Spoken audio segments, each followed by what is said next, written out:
that's kind of where that picked up. Yeah.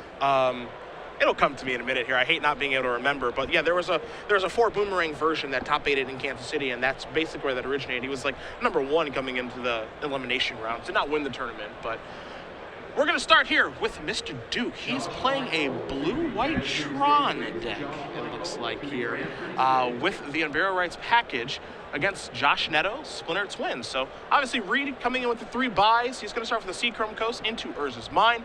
Netto is going to search out an island.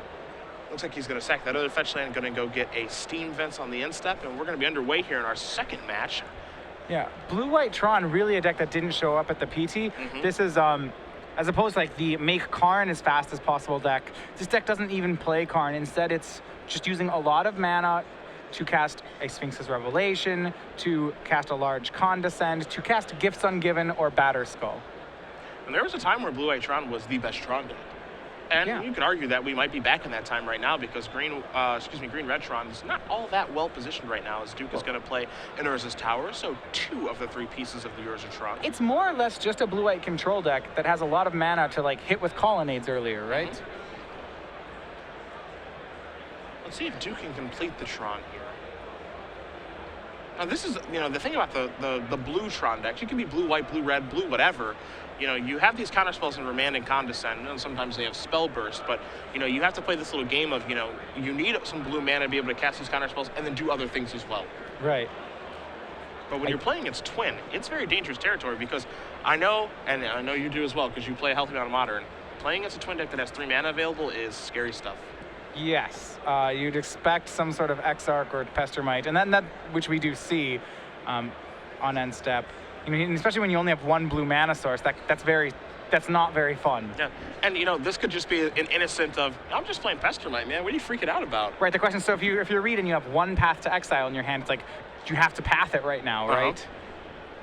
You see, Condescend's going to take care of that Pestermite. Well, there's more where that came from. They play 8 of that effect and 4 Deceiver, Exarch, and 4 Pestermite. You see Condescend the scrying there from Reid. Netto gets to kind of do his thing now on this turn, see what he wants to resolve, if anything. Yeah. He's just simply going to play an island past the turn back. Yeah, it looks at Netto's hand. He's missing some pieces. He has a pair of Exarchs. He has a Swan Song as well. He doesn't actually have the red piece to the puzzle yet. Duke is going to play a Talisman of Progress. Whew, that was close. Which one it is? I was a little bit scared. Yeah, it's Talisman of Progress. Normally I think of Dominance because I see that in Legacy sometimes in the Tezzeret That's decks. blue-black. Yes. Right. Now don't ask me what the red-green one is because I don't know. Oh man. I should know. Stumped you. Of course, who plays Talisman of red-green? Oh, red-green, you love to ramp in red-green. Not with that card, your ramp is better. As you see, a Remand is going to bounce the Deceiver Exarch. Yeah, Reid just keeping the board clean right now, and Vendilion. Yeah, Vendilion. This is, I'm probably out of the board. Or is it one of in the main deck? Yeah. Okay. Let's see what Duke wants to do to stop this. He's going to show the hand right now. Here we go. We got a boy. Okay. These are cards. Some of these cards I was not expecting to see. You've got a Path to Exile, Spellskite, a Gifts Ungiven, a Ghostly Prison, an Urza's Power Plant, an Expedition Map, and a Celestial Purge. Yeah, now if he doesn't take the Gifts Ungiven here, Reid can set up that, I'm assuming, Unburial Rights into Iona package or into Elishnorn. Yeah. Right. Also, though, of note, Ghostly Prison is very good against Netto's deck. Yep. It's hard to attack with infinite anythings when there's a Ghostly Prison out. Netto's got a real decision to make now on what card to take because there's a lot of different avenues this game can go in. First of all, let's talk about the fact that Duke can complete Tron because he has Power Plant in his hand. So that's step 1 of things that he can do. He'll draw a mystery card here off a click, putting Purge to the bottom, but he can play a Prison, which is hard to beat. He can play a map. He's got a lot of things he can do. Yeah, if he has the full Tron, that's pretty scary for Netto. And there is the Tron. So that Power Plant's going to tap for 2. There's your Ghostly Prison. Duke, because he has 2 mines, the Tower and the Talisman, has 3, 4, 5, 6, 7, 8 mana available now. Yeah, so he's going to go ahead. He's going to have to Swan Song the Ghostly Prison, which that would be pretty scary if it wasn't true. Like if Josh had one of the combo pieces out, but because he doesn't have any of his combo pieces out, Reid's got to be pretty happy with this. And Reid now, he gets to deploy a bunch of his hand. He's going to play a Spellskite and a map, as there you do see Swan Song. Great counterspell for a Twin deck, both for and against it. Yeah, we see a Teferi drawn for Netto, but there's an end step Gifts Ungiven in the waiting in the wings here, so he's just gonna have to pass the turn. We'll see if Reid actually wants to cast this, because he will be casting in the counterspell, and given the contents of Reid's hand when we saw them, that Gifts is really all he's got right now. Yeah, the question is if Netto will ever take down the counter magic, but we'll find out. Reid can apply some pressure here. Expedition map similarly can find Celestial Colonnade. It doesn't have to though. Reid drew one. I'm assuming there's probably an Eye of Ugin in Reid's deck. Ooh, does he not have an eye? There's no eye. Wow. No, just finds colonnades and activates them. Okay. Normally you see an Eye of Ugin to be able to search for an Emrakul, but Duke is not using that this particular weekend. No need, I guess. Well, I trusted the Duke. No, I believe it too, actually. It's just a control deck. It's just a big mana control deck. I would assume the Emrakul is there for things like the blue-white-red control matchup. Sure, when things go super long. Yeah, it's pretty hard to be more late game than Emrakul. I really think Tron is an interesting choice for this weekend, be it green, red, be it blue, white, whatever, because I think cards like Sowing Salt are at an all-time low, and I personally believe that Tron decks don't really have a lot of trouble with Blood Moon if they are built appropriately and the players have experience playing against it. Right. You see, Duke is going to play a Hollow Fountain and pass the turn back here, so he still has that Gifts Ungiven. His Netto is going to sacrifice the Scalding Tarn and search for a Steam Vents that'll come into play tapped. So he now has triple red for a possible Kiki Jiki. And that, I believe, is a card that I don't think Reid has an answer to if he gets the Kiki Twin lock. I don't see in Reid's hand that he can deal with that. Now here's the Serum Visions. And explain for the people at home how Kiki Jiki kind of trumps Spellskite. Well, Kiki Jiki can only target a creature you control, so Spellskite can't make Kiki Jiki target Spellskite. It's, if you have the whole combo on your side, that'll just work. We saw that on that turn, Netto drew a Splinter Twin. That's the path of the combo that Spellskite's excellent against. You can't enchant your own creature if there's a Spellskite. It'll just steal the aura. And don't forget as well, one of the things that you can do, Spellskite will actually break it up if it's Kiki Jiki plus Pestermite. But if it's Kiki Jiki plus Deceiver Exarch... So there's a slight difference. Yeah. Pestermite is tap or untap target permanent. So any target permanent that can switch that target to Spellskite. But Exarch has untap permanent you control. Correct. So Spellskite can't steal that ability. So in comes the old Colonnade, getting a little aggressive here. As Duke's going to play another tower and pass the turn back. Does have, I guess, plenty of blue mana, we can say, with the Talisman and the Colonnade having Vigilance, as Netto's going to play a Arid Mesa and just pass the turn back. Yeah, he's gonna need an answer for this Spellskite. I'm wondering at what point we see all these Exarchs come down out of Netto's hand, though. He's got to play for his possible top decks, I would think. Duke opts not to activate the Colonnade, maybe sensing a little bit of strength on Netto's side, as Netto's going to very quickly sacrifice that Arid Mesa, search for a basic mountain, and we'll see what his play is going to be this turn if he has one. Yeah, Reid can either choose to win quickly with Colonnade, or he can choose to just try to establish a really good control lock, which I think we just saw him switch game plans here. There's a Sulphur Falls there from Netto. Any plays to be had here, he's just going to pass the turn back. So Duke is going to, on the end of turn, cast Gifts Ungiven. Yeah, and Josh can remand this all he likes. It's not going to do too much. Reid has a lot of mana. And it looks like he's going to go for it cast it again. That's the power of Tron. He can remand it again, too. And he's going to. So let's see. Reid can cast it a third time. He'll go ahead and cast it a third time. Might as well. He insists. Gifts Ungiven. All right, so here we go. Now we're going to see what Duke is going to search for, because it's very easy to search for Barrel Rights plus X, but he might have another plan in mind. Yeah, so Gifts Ungiven, if you haven't seen this before, this is a rules interaction which isn't readily apparent on the card. You can only find 2 cards. You can say, I couldn't find 4 cards with different names. I only found these 2. Because it's just cards, maybe it's possible that that's actually true with your deck. So if you only find 2, then they choose 2 of the 2 you found to go to the graveyard. Yep. So you can use it as a way to entomb 2 cards.